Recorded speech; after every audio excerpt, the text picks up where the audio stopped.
Så egentlig så ble det da det stoppet opp. Og så, hvordan var det vi egentlig klarte å ta det opp igjen nå? Hvorfor nå? Ja, hvorfor nå? Godt spørsmål. Det har flere faktorer. Det er klart, det siste året med covid-19 har jo vært en utløsende faktor, med tanke på at all konsertvirksomhet opphørte. Men innad i Panserpappa så var vi veldig enige om at vi var nødt til å gjøre noe. Ja, for vi har jo heller ikke møttes i øvingslokalet. Det er ikke bare at vi ikke har spilt konserter. Vi har jo egentlig alltid hatt regulære øvinger en gang i uka. Ja. Hele tiden. Vi har aldri egentlig hatt opphold. Og siden siste året så har vi nesten ikke øvd. Nei. Fra slutten av oktober har vi ikke vært der i det hele tatt. Og vi hadde en liten sånn raptus rett før etter sommeren, hvor vi var der en liten periode. Ja. Så det var en ting. Vi måtte gjøre noe. Og da var det noe, da var blant annet det her en av tingene som kom på bordet. Skulle vi børste av støv av stiløvinger? Og så er det den viktige tingen som du sa, at distribusjon av musikk nå i 2021 fungerer ganske annerledes enn den gangen i 2003. Ja. For nå ser jeg ikke for oss at vi kommer til å skrive ferdig alt på en gang og gi ut som en gigantisk sak. Nei. Nå skal vi skrive pø om pø. Ja. Vi skal lage noen variasjoner og slippe litt her og der. Ja. Rett og slett. For nå er det helt legitimt å gi ut enkeltlåter.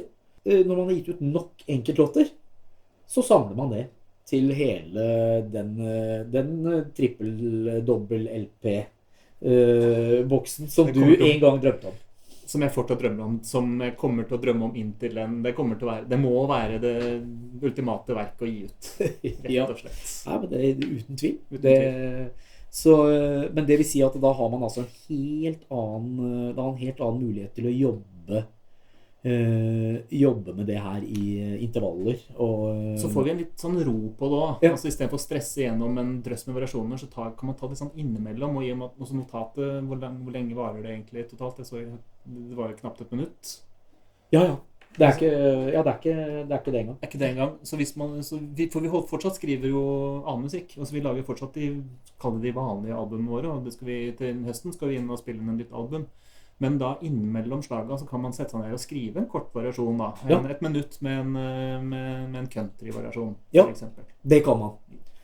Og får man skikkelig fot, så kan det fort bli en 7,5 minutts magma-stil. Som du klarte å skrive ferdig nå. Det er ikke mange uker siden den var ferdig. Nei, hvis den er helt ferdig, det vet jeg ikke. Nei, det gjenstår et lite minutt der, ja. Så her kommer det spenner jo da veldig i de variasjonene på alle måter da. Ja, og ikke noe hastverk med å bli ferdig heller. Nei. Vi har gitt oss selv en tidsramme på 5 år. 5 år. Ja. Og det 20 i året, det. Ja, 20 i året. Og det er faktisk det tror jeg skal være innenfor å få til. Ja. Når man tenker at en variasjon på 25 sekunder er like godkjent innenfor prosjektramma som en variasjon på 8 minutter. Skal vi ta og høre på litt hoter, bare for å høre hvordan den korte varianten eller du kan godt ta en fordobling også hvis vi hører på mer, men jeg tenkte i og med at skal vi se, da skal vi ta fordoblinga først, for det er nummer 2. Vi har ikke bundet oss til å slippe rekkefølge egentlig. Vi følger rekkefølge nummereringen som er i boka. Ja, bare for å ha et system på det, men vi kommer ikke til å slippe det fra 1 til stigende rekkefølge 100. Nei, det gjør vi ikke. Nei. Skal vi se, så dermed så men det er på en måte da nummer 2 i boka da. Trenger ikke å være nummer 2 hos oss på noen måte. Men den blir det, for vi har jo egentlig skrevet de 4 første ferdig nå. Ja, det har vi faktisk. Men vi kommer ikke til å gjennomføre det. Nei. Og her er rett og slett, dette blir en veldig sånn teknisk variasjon, for besetninga er den samme som notatet. Så her har vi rett og slett tatt det bokstavelig. Fordobling har blitt en fordobling av tema i en slags kanon. Ja. Og der er det litt sånn, det går litt fram og tilbake hvem som har ledestemme og svar. Ja. Men utover det så ligner det veldig på den første. Vi kan jo høre hvordan det tar seg ut her. Skal vi se, vi må få med den lille fine opptaken i bassen der.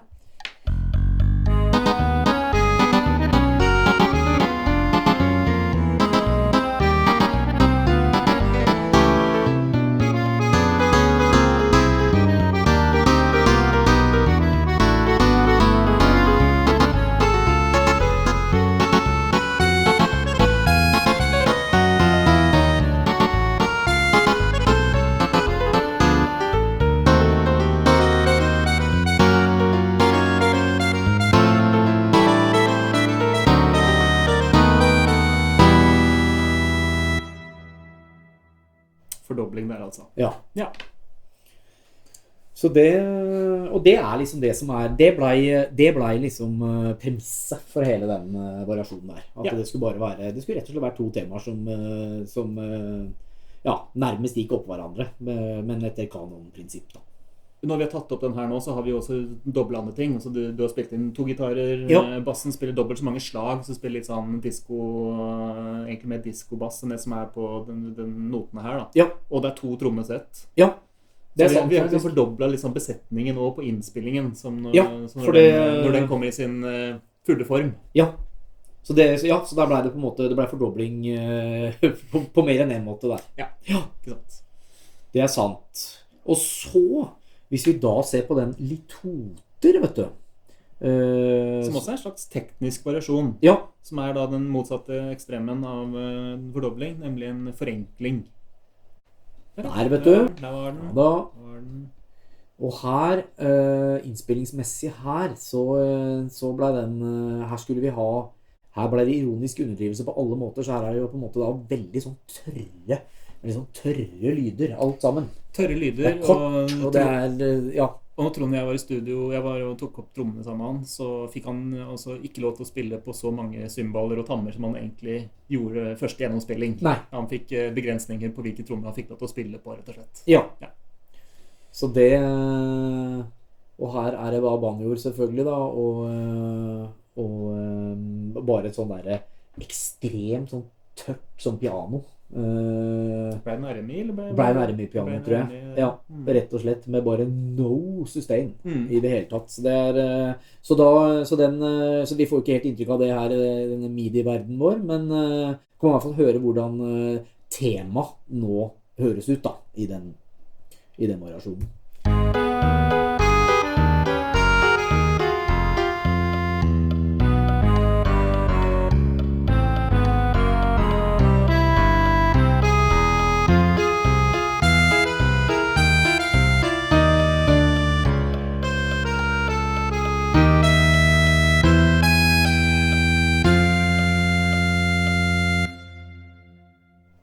Ja, så der jo A-tema er jo halvert, eller A-delen av temaet halvert. Uten forseringer. Ja, ingen forseringer i det hele tatt.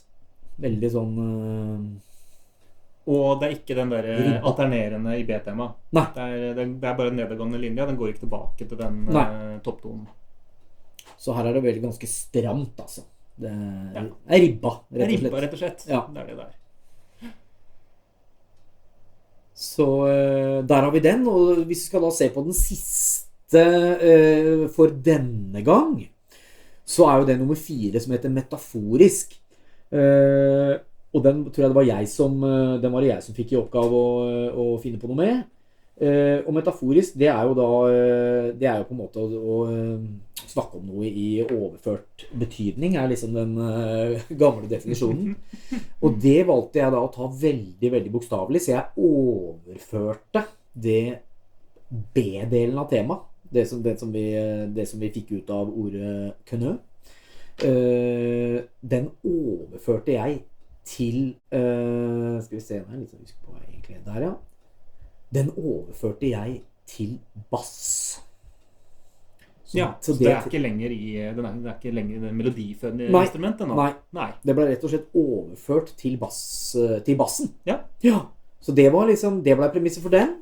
Og her det ny taktart, og her det ny fil. Og på innspillingen så endte jo dette her opp i et slags sånn der Black Sabbath-aktig landskap. Vi tok ned tempo, og gjorde det tungt. Rett Det og slett. tempoet som står der, er det riktig nå? Nei, Det er 109, er Det det? er nok ikke det, skjønner du, så vi må nesten få den i riktig, i riktig fil, altså. Det ble 109 vi endte opp med der. Ja. Så da skal vi se hvordan det høres ut da. Her er det vel ikke trommer eller noe som helst.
Ja, den er jo litt lengre enn de andre, den der.